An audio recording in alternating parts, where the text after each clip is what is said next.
Ok, buenas tardes, bienvenidos una vez más a esta nueva emisión donde vamos a abordar el primero de los trastornos que tiene que ver con el aprendizaje y también pues que se inician en la infancia, durante la infancia y adolescencia. En este caso vamos a abordar lo que es la discapacidad intelectual. Como bien sabemos es una condición muchas veces de origen genético, hasta donde se conoce pues es irreversible, pero no esto no quiere decir que finalmente la persona que padece esta condición pues vaya a tener una vida atormentada, una vida difícil. Ciertamente tendrán que tener algún tipo de modificación en sus vidas, tanto ellos como la familia de ellos, pero esto no quiere decir vaya finalmente que las personas con discapacidad intelectual no puedan ser autosuficientes, no puedan ser autosustentables. En ese sentido, este video que vamos a poner a continuación como introductorio para el tema está recuperado de YouTube. Es la autor, la fundación que lo, vamos a decirlo, que lo edita, que lo produce, es Aura Fundación, una sociedad portuguesa que se encarga justamente de trabajar en personas que tienen discapacidad intelectual. Entonces empezamos con esta proyección, con esta presentación. Esperemos que el video se pueda ver correctamente. Vamos a ver y empezamos.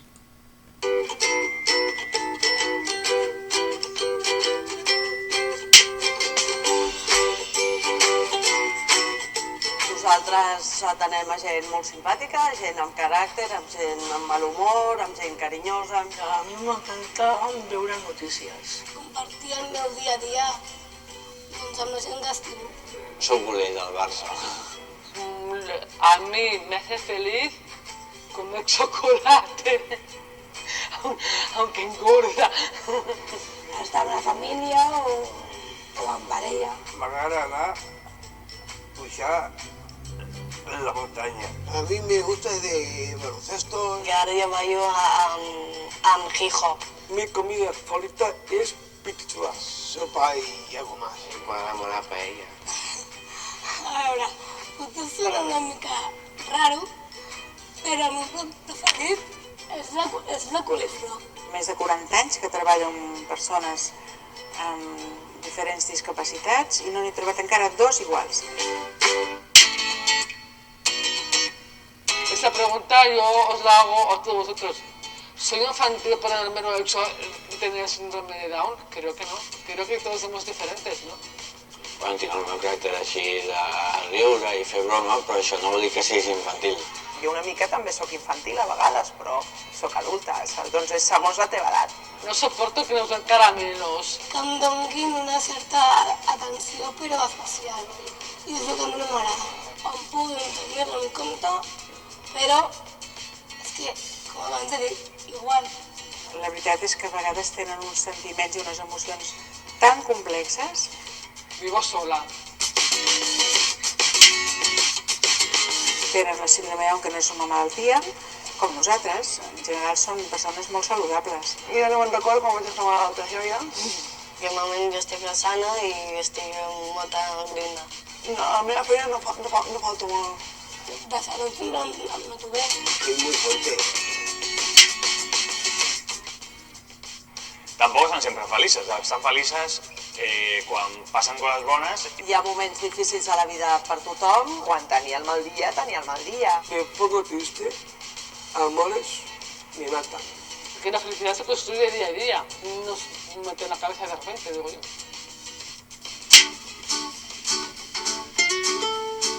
Jo puc prendre les meves decisions.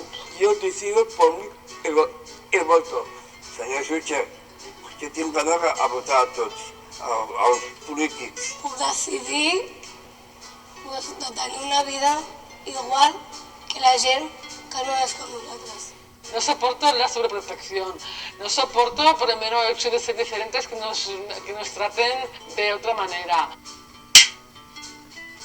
Jo treballo a la clínica dental Echevarria ajudant a doctores a estabilitzar instruments. Ah, cabrí. Amb l'ajuda d'Aura poden, amb el suport necessari, poden treballar com qualsevol altra persona. I per això necessitem molts empresaris que tinguin ganes de provar aquesta experiència. Estem segurs que tots en quedarem satisfets. A una empresa que es diu Witzer Redes Comerciales. Yo trabajo a la Fundación Pascual Maragall. De coses de la secretaria. 22 años hace que trabajo. A part de treballar aquí, treballo amb nanos petits a l'escola de música. Yo soy Uber Severo Sport y yo ya me llevo 25 años. Em sento normal a la feina. Yo trabajo a l'hospital de Bellvitge i em passo molt bé amb les companyes. La feina em fa tenir més ganes de fer coses. Treballo a Estarràs, social parcial. És un crac. Treballa i a més està molt orgullós de la seva feina i tothom està molt content amb ell. El treball soc puntual. Soy puntual a la feina. Es profesional, o sea, es como nosotros. Te dedicas igual que cualquier otra persona en el departamento, como un trabajador normal y corriente. La porta a sentir-se pues, un més a la societat i orgull de ser vàlid. És normal ser un empresari tenir por, però dintre de lo nostre Aura ho posa fàcil perquè tots els empresaris que realment vulgueu fer el pas no us suposi una gran dificultat, ni gran ni petita.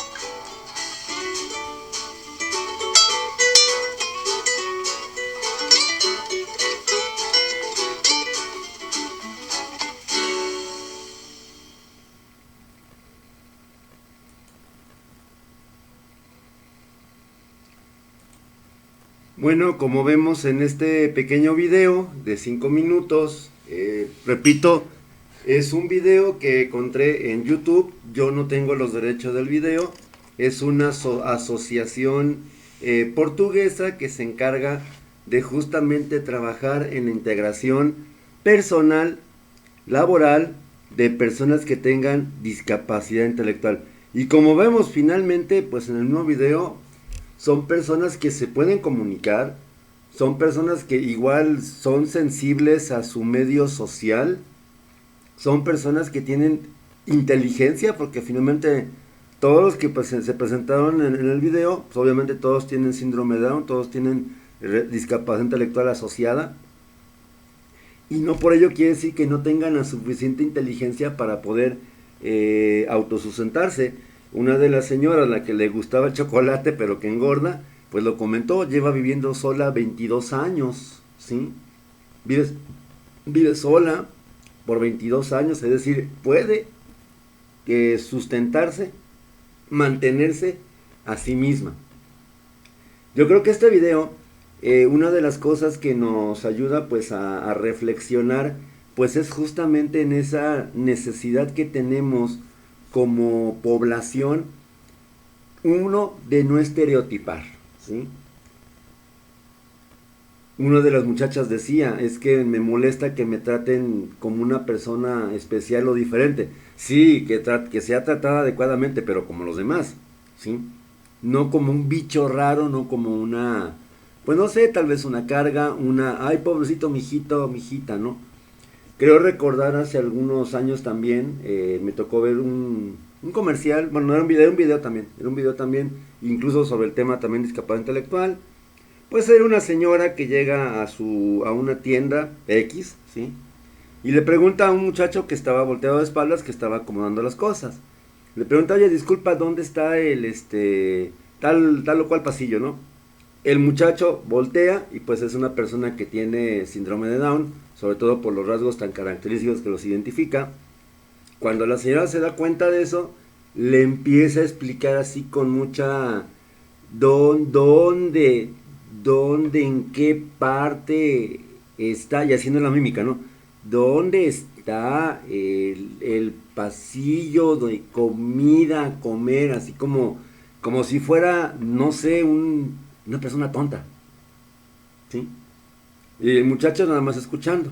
Cuando ya acaba de explicarle, el muchacho le responde, avance 3 pasillos y de vuelta a la derecha, y ahí está el departamento que busca. O sea, la respuesta que le dio fue una respuesta común y corriente. Una respuesta que daría cualquier persona. Incluso tal vez una respuesta pues mucho más más precisa, ¿no? Avance 3 pasillos, de vuelta a la derecha y ahí está su departamento que busca. ¿A qué voy con este ejemplo?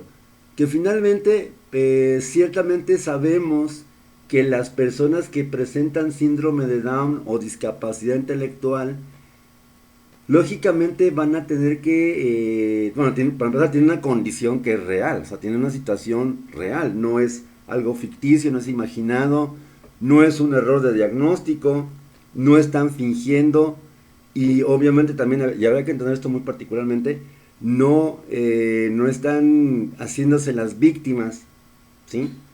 Necesitan en realidad tener un entorno adecuado para aprender, pero no por ello esto los hace pues unos completos inútiles, ¿sí? Entonces ciertamente en la labor del pedagogo, en la labor del psicólogo clínico, en la labor también del orientador vocacional, ¿por qué no? Pues también tendríamos que ver justamente a esta población, que lamentablemente pues está bastante infravalorada, prejuiciada, subestimada. La mayoría de las veces por a lo mejor tal vez un deseo de sobreprotección. Sobre todo en México, que somos muy dados pues a esta cuestión de sobreproteger a pacientes que tengan alguna condición específica de por vida o crónica, pues tendemos a sobreproteger. Y con esto lamentablemente pues no le estaríamos negando a las personas la posibilidad de tener una vida digna, una vida satisfactoria. Ok, entonces empezamos pues con la presentación. Espero que este video, repito, yo no tengo los derechos del video, es básicamente un video que está disponible en YouTube. Teclean en la barra de búsqueda mitos sobre la discapacidad intelectual y ahí va a aparecer el video, para quien guste hacerlo, quien guste revisarlo otra vez más, o incluso pues ir a la página de YouTube de esta asociación y pues conocer un poco su trabajo. Es importante hacerlo porque finalmente pues es una situación que merece ser identificada, ser tratada de manera profesional, ¿sí? Obviamente con pleno respeto pues a la individualidad, con pleno respeto también pues a lo que es la parte de los derechos, respeto a los derechos y la individualidad de las personas.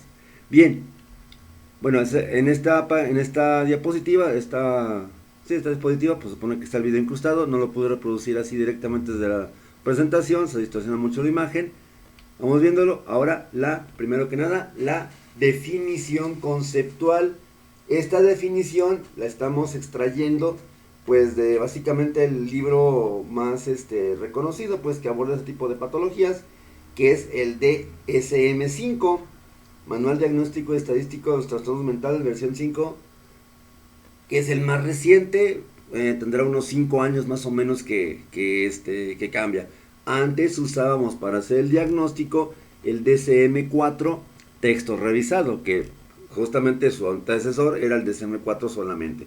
Bueno, primero que nada, la definición nos dice lo siguiente: es un trastorno de inicio en el periodo de desarrollo, ¿sí? Y que incluye limitaciones del funcionamiento intelectual, como también del comportamiento adaptativo en dominios conceptual, social y práctico. Ojo, aquí viene la primera especificación que nos tiene que quedar súper clarísima.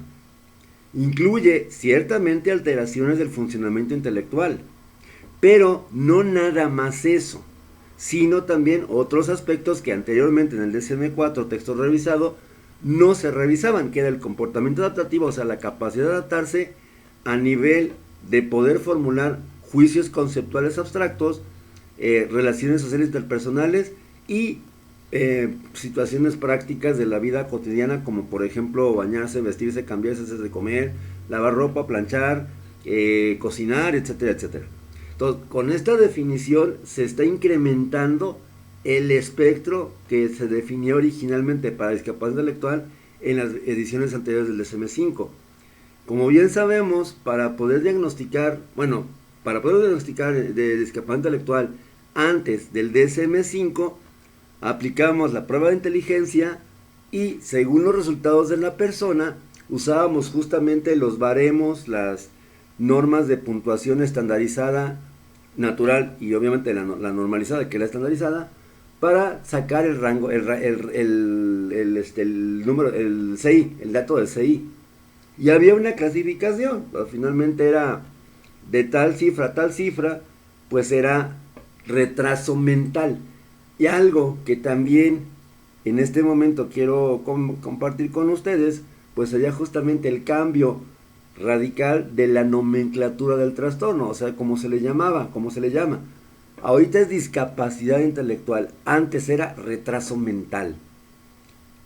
Y aquí no es el momento de pues entrar en complicaciones sobre la ambigüedad del término mental, pero pues sí, ciertamente esta nomenclatura se hace justamente por esta situación de entender, por ejemplo, los alcances o limitaciones que tiene el concepto de retraso y de mental, ¿sí? Es más es más fácil de operacionalizar conceptualmente, perdón por la patinada con el término. Es más fácil definir de manera conceptual justamente la discapacidad intelectual que el retraso mental, por la ambigüedad de los términos. Bueno, ahora, retomando lo que estábamos viendo acerca de los puntajes de la escala de Wechsler de inteligencia para niños y para adultos, que repito, eran las formas clásicas de diagnosticar a pacientes con esta situación. Ahora, no nada más, la prueba de inteligencia se va a seguir aplicando, ¿sí? Pero también para el diagnóstico se van a emplear otras estrategias que, bueno, pueden ser conocidas justamente por personal que trabaja en educación especial, psicólogos clínicos, orientadores educativos y pedagogos. En ese sentido, entonces, tenemos que finalmente el término ya de discapacidad intelectual, pues ya incluye también la parte social, o sea que tanto el sujeto, no nomás la inteligencia lo que va a definir el trastorno, sino también la capacidad de poder atenderse, cuidarse y valerse por sí mismo. Esto representa pues una ventaja enorme para las personas que viven con discapacidad intelectual, porque finalmente pues les va a permitir tener un buen diagnóstico y en función de sus capacidades intelectuales y adaptativas, pues finalmente recibir la atención que se merecen. Como se decía en el video, finalmente no es tratarlos como niños. La terapia conductista de estímulo-respuesta obviamente sigue siendo una estrategia terapéutica válida, también, perdón, una estrategia terapéutica también educativa también, pero no nada más. O sea, no es como una ratita de laboratorio el paciente con discapacidad intelectual, niño adulto, por cierto, ¿sí? Es un ser humano en toda la extensión de la palabra, que a lo mejor tiene ciertas características que lo diferencian del promedio de la población, esa es otra cosa, pero no es básicamente algo diferente a un ser humano, ¿sí? Entonces, para eso sería lo primero que tenemos que entender puntualmente, pues para justamente no caer en errores de diagnóstico. Ahora, justamente tendríamos que hablar de los criterios que vamos a emplear entonces para realizar el diagnóstico certero y correcto de la discapacidad intelectual. Primero que nada, y pues de una manera muy clásica, que esto se venía haciendo desde los DSMs 3, 4, etcétera, el texto revisado, pues número 1, una deficiencia en las funciones intelectuales. Quisiera hacer también un comentario, justamente hablando de esto de la nomenclatura del trastorno. Lamentablemente, por incluso, ¿cómo decirlo? Incluso, pues hasta da pena decirlo incluso, la verdad. Antes, en el DSM-3 y antes del DSM, o sea, cuando empezó a publicarse el DSM allá por los años 30 del siglo pasado, pues se usó el término, se llegó a usar el término imbecilismo, mongolismo, ¿sí? Yo creo que la población de Mongolia, que son los mongoles, ¿sí? Este país asiático, yo creo que estarían bastante,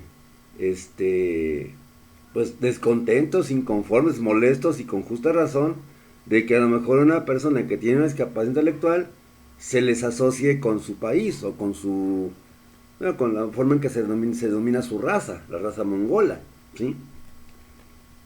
Y bueno, lo de imbecilismo, bueno, pues prácticamente era un término clínico, aunque ustedes no lo crean y parezca pues una ofensa, de hecho lo es. El término imbécil era un término clínico diagnóstico que se usaba en el DSM-2 y en el DSM-3, ¿sí? Obviamente en ambos casos es una cuestión bastante humillante, bastante pues poco profesional. Por lo tanto, va evolucionando la nomenclatura a retraso mental y pues ya finalmente ahorita para acabar en discapacidad intelectual. Bueno, ahora, regresando pues al tema de los criterios de diagnóstico, decíamos las deficiencias de las funciones intelectuales, como por ejemplo la capacidad de razonamiento, la capacidad de resolver problemas lógico-matemáticos, había que aclarar el punto, la capacidad de planear una respuesta neurocognitiva compleja, la capacidad de pensamiento abstracto que va de la mano con la capacidad de simbolizar, juicio, aprendizaje académico dentro de un aula, como vemos en la diapositiva, en la imagen, y aprendizaje a partir de la experiencia. Estas personas, los seres humanos que tienen justamente una discapacidad intelectual, en el área de las deficiencias intelectuales, presentan alteraciones, presentan modificaciones que van de lo leve, moderado, grave y profunda en estas áreas, ¿sí? Es decir, no hay, por ejemplo, un solo paciente clásico típico de discapacidad intelectual. Todos van a ser diferentes y se van a ubicar pues justamente en algún punto de estas digamos etiquetas de diagnóstico: leve, moderado, grave y profundo, ¿sí? Donde finalmente pues la gravedad de estas etiquetas caería digamos ahora sí valga la redundancia, pues en la gravedad también de los síntomas, ¿sale? Bien, estas personas, aparte de lo anterior, pues van a tener deficiencias marcadas en el comportamiento adaptativo. Un elemento pues fundamental para entender nuestra esencia como seres humanos es la capacidad de adaptarnos a los diferentes contextos sociales, culturales y naturales, ¿sí? Los animales, como especie, no todos pueden adaptarse. Digo, pregúntenle a los dinosaurios, ¿no? ¿Qué es lo que pasó después del famoso asteroide que cayó en la Tierra? Pues tuvieron que extinguir. ¿Por qué? Porque no se pueden adaptar. El ser humano se ha adaptado prácticamente a vivir en cualquier terreno, en cualquier condición, incluso inhóspita. Desde los fríos eternos de a lo mejor el Polo Norte, Alaska, lo que es la Antártida, la Antártica, hasta pues lo que son estepas desérticas, estepas nevadas, que tienen que haber frío, hasta zonas desérticas, ¿sí? Y hay grupos de asentamientos humanos, y cada uno está acostumbrado, está adaptado justamente a vivir esto. Digo, para poder entender esta habilidad, pues a lo mejor de repente nosotros tal vez estamos acostumbrados de toda la vida a vivir en una ciudad, una gran metrópoli como es esta zona metropolitana de Guadalajara. ¿Qué pasaría si nos mandan a trabajar o a vivir, por ejemplo, a la selva lacandona, ¿sí? A lo mejor el desierto de Sonora, ¿sí? A lo mejor sería a Chiapas, ¿sí? A Tuxtla Gutiérrez, por ejemplo, o a Centroamérica, que son zonas pues típicas, o a la selva del Amazonas. Obviamente pues no nos vamos a adaptar, no tan fácilmente. Sí lo vamos a hacer, pero va a ser algo paulatino. Bueno, eso sería entonces otro criterio diagnóstico que van a presentar también las personas que tienen algún tipo de discapacidad intelectual. También estas personitas, estos pacientitos les llamo yo, pueden tener, bueno, en este caso, la habilidad de la persona para alcanzar los estándares de la comunidad respecto a la autonomía personal y la responsabilidad social en comparación con otras personas de edad y nivel sociocultural parecido. Ojo, aquí podría haber una situación que tenemos que manejar siempre con mucha precaución y mucha cautela. Eso que acabo de leer, que tiene que ver con las deficiencias del comportamiento adaptativo, pues ok, se suele comparar población normal con población que tenga el trastorno y hacer justamente un puntaje, un comparativo, ¿sí? Obviamente esta es una metodología que prácticamente en lo que es ciencias de la conducta, sociología, etcétera, pues siempre se ha usado. Digo, no es algo moderno, algo novedoso. Siempre se han usado los estudios comparativos. Se compara una población normal contra o con una población que tenga alguna patología. Por ejemplo, en este caso, la discapacidad intelectual. Y los resultados, pues muchas veces son muy sencillos de entender. La población normal puede hacer ciertas cosas a ciertas edades y obviamente si las personas que tienen el trastorno o la situación, la condición, para no decir trastorno, de aquí en adelante, cuando las personas tienen la condición, posiblemente tengan un desfase entre la edad y lo que pueden hacer. ¿Qué significa este desfase? Ok, un niño normal tal vez a los 4 años ya debe estar hablando, ya tendría que tener un lenguaje amplio, complejo, si bien con errores gramaticales, temporales, etcétera, pero ya podría ser capaz de comunicar sus ideas con otros seres humanos de manera eficiente. Un niño con discapacidad intelectual posiblemente a los 4 años, cuando debería de haber logrado este lenguaje, aún no lo logre o pues justamente esté desfasado, o sea, no corresponda, sus avances no correspondan a los de un niño comparándolo con un grupo de edad de una población normal. A eso se refiere esta diapositiva. Estas deficiencias, tanto la que es la parte del comportamiento adaptativo como las intelectuales, van a iniciar exclusivamente durante la fase del desarrollo. ¿Qué significa esto? Que la mayoría de las condiciones que tienen que ver con la discapacidad intelectual van a empezar en algún punto que va desde el nacimiento hasta aproximadamente la adolescencia. De tal manera que sería poco probable, aunque no es imposible, que un adulto que nació sin síndrome de Down o alguna patología asociada a la discapacidad intelectual, de repente lo presente. O sea, no hablamos de, por ejemplo, una situación como hoy no lo tengo, mañana después de cierto evento que me ocurrió, lo voy a tener. No funciona así. Sí puede pasar, aclarándolo, una enfermedad neurodegenerativa, una enfermedad del cerebro, una lesión cerebral, sí puede perjudicar o afectar pues justamente estas funciones que comentábamos ahorita, pero igual va a ser discapacidad intelectual ciertamente, pero la mayoría de los casos registrados pues lógicamente van a ser durante la infancia, o sea desde el nacimiento, de algún punto, como decía, algún punto del nacimiento hasta aproximadamente algún punto de la adolescencia. Eso es lo de inicio en el periodo de desarrollo.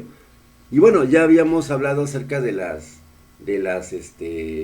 los especificadores de la gravedad del trastorno, bueno, de la condición, perdón, para no ser congruente con lo que dije, no usar el término trastorno.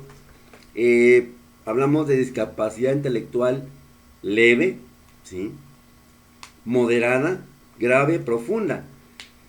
Habría que decir también otro asunto, pues que también es importante comentarlo. Hablamos de justamente indicadores o niveles de gravedad, es decir, no todos son iguales. Habrá personas que tengan una alteración leve o moderada. La mayoría de estas personas pueden tener una vida pues prácticamente normal como cualquier otra persona que no tenga esta condición.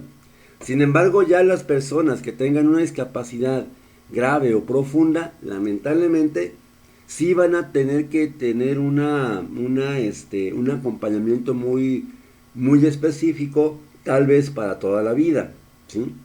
Pero aquí el punto es que esta clasificación de gravedad no se va a hacer en función de los puntajes obtenidos en pruebas de inteligencia. Repito, la escala Wechsler para adolescentes, para niños y para adultos. Sino, en realidad, eso más también lo que es un análisis exhaustivo y extensivo de las capacidades sociales.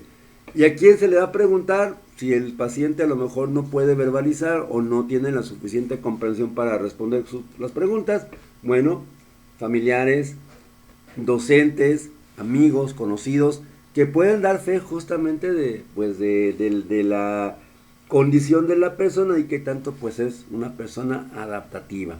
Entonces repito, aquí lo importante que aprendemos con esto es que no vamos a usar ya nunca más las puntuaciones de CI para hacer el diagnóstico del trastorno, ¿sale?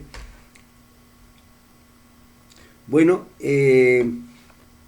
decíamos que pues el DSM-5, pues, bueno, como ya creo que se había comentado anteriormente, el DSM-5 es un manual que edita la Asociación Psiquiátrica Americana llamada APA.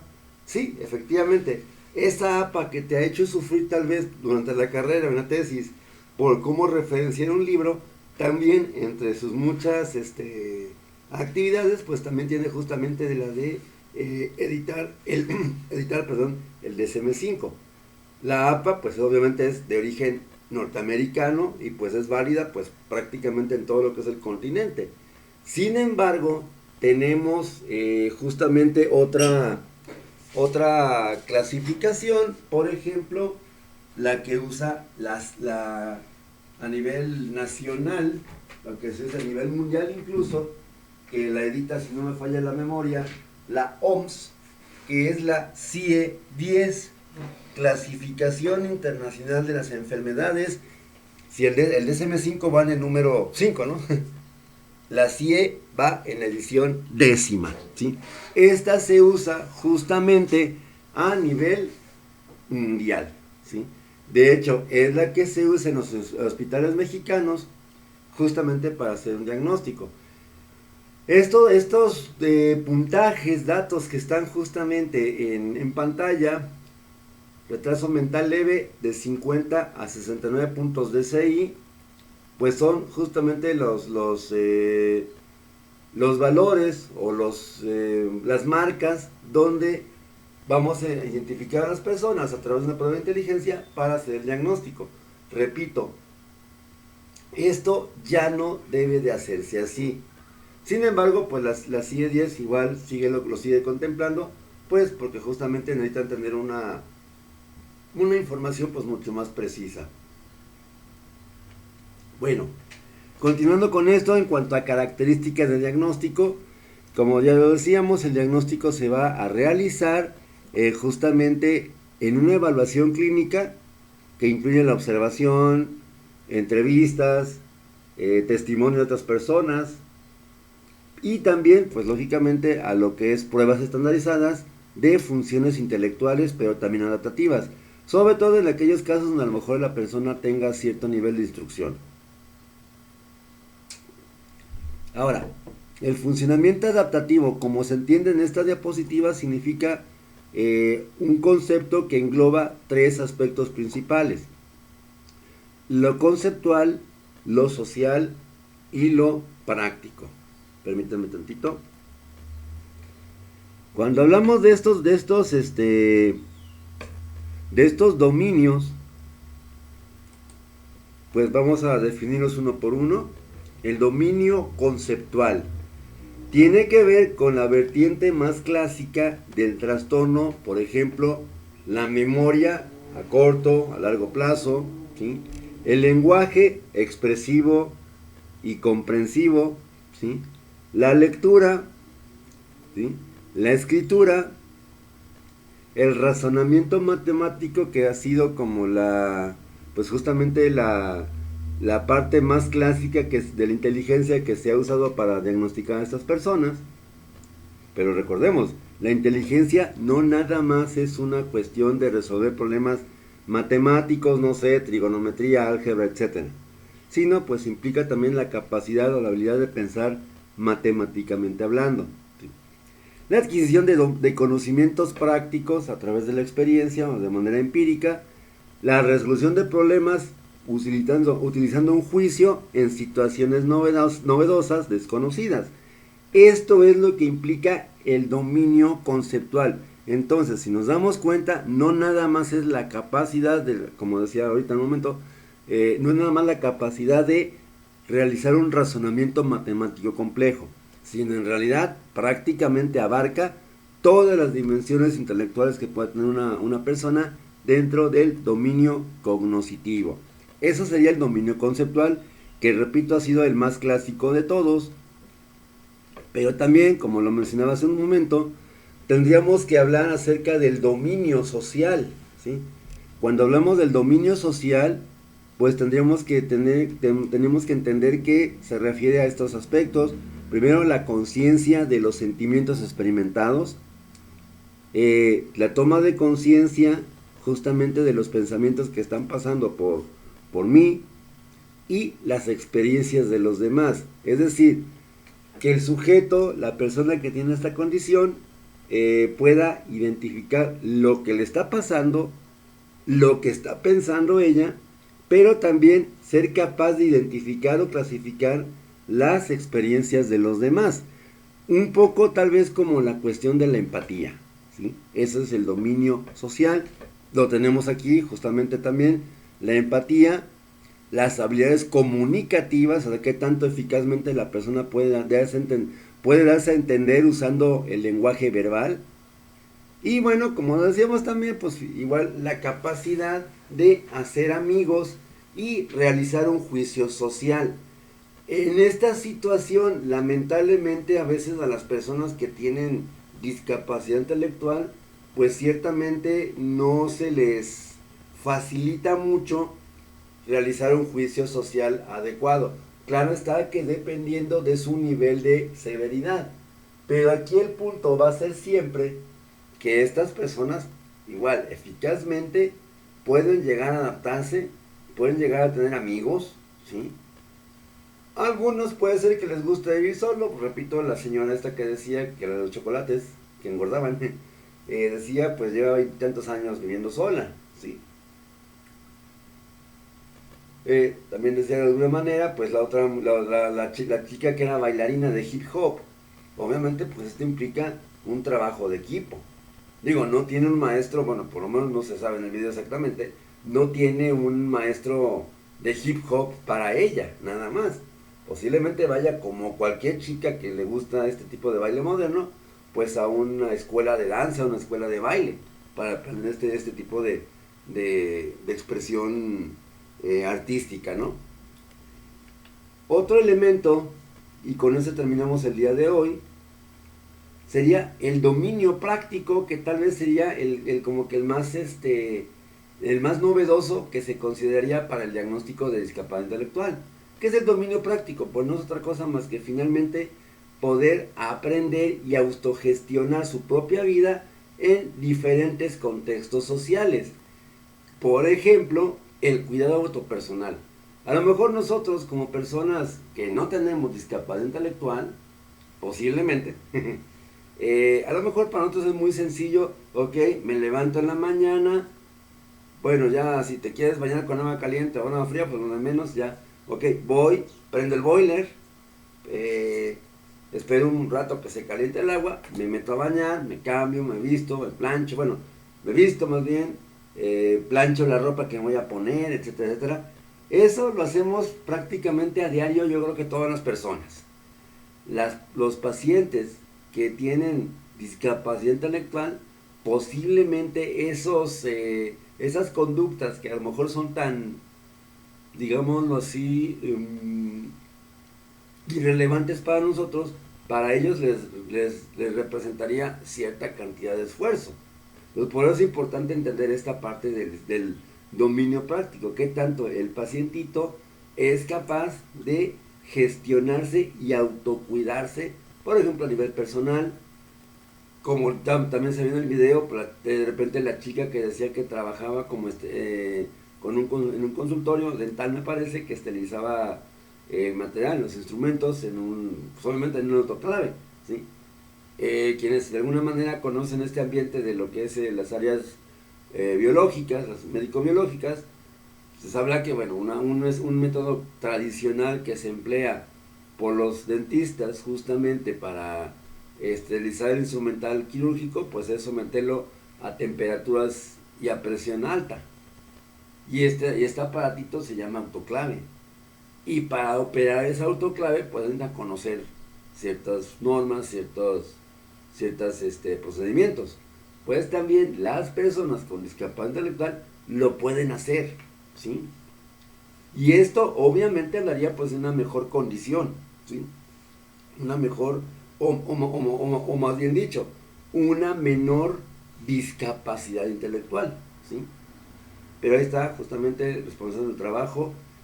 Algo muy importante, gestionar el dinero. Bueno, si de repente a nosotros que no tenemos discapacidad intelectual, pues resulta que la quincena nos anda durando 10 días y los últimos 5 días antes de la quincena estamos como estirando el billete de 100 pesos, o entre que si camiones, así como que pues limitarnos a lo más que sea posible. Bueno, si para otros es complicado, posiblemente para las personas que viven con discapacidad intelectual lo sea más.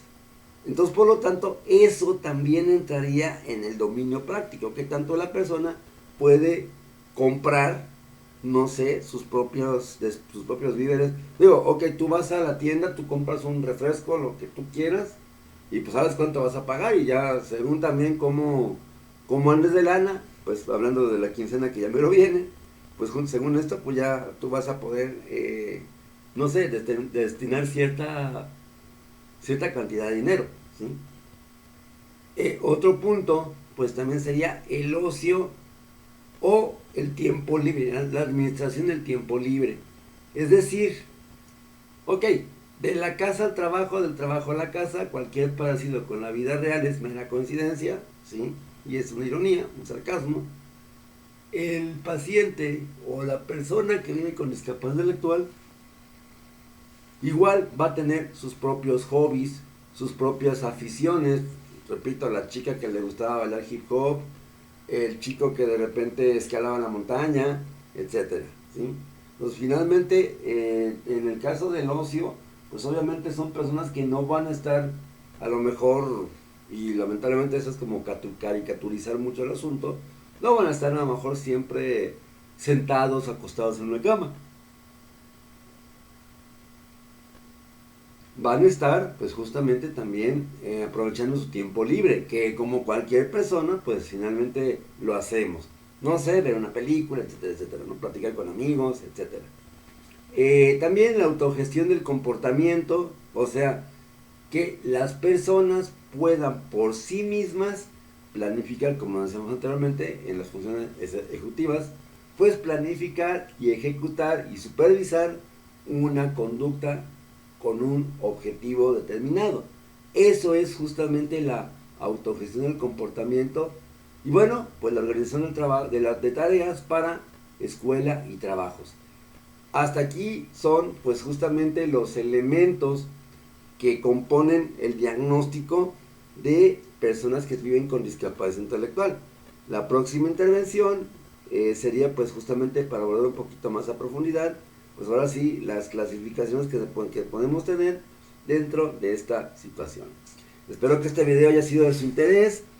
Como siempre, cualquier comentario, duda o sugerencia a través de los medios habituales. Un saludo y cuídate mucho.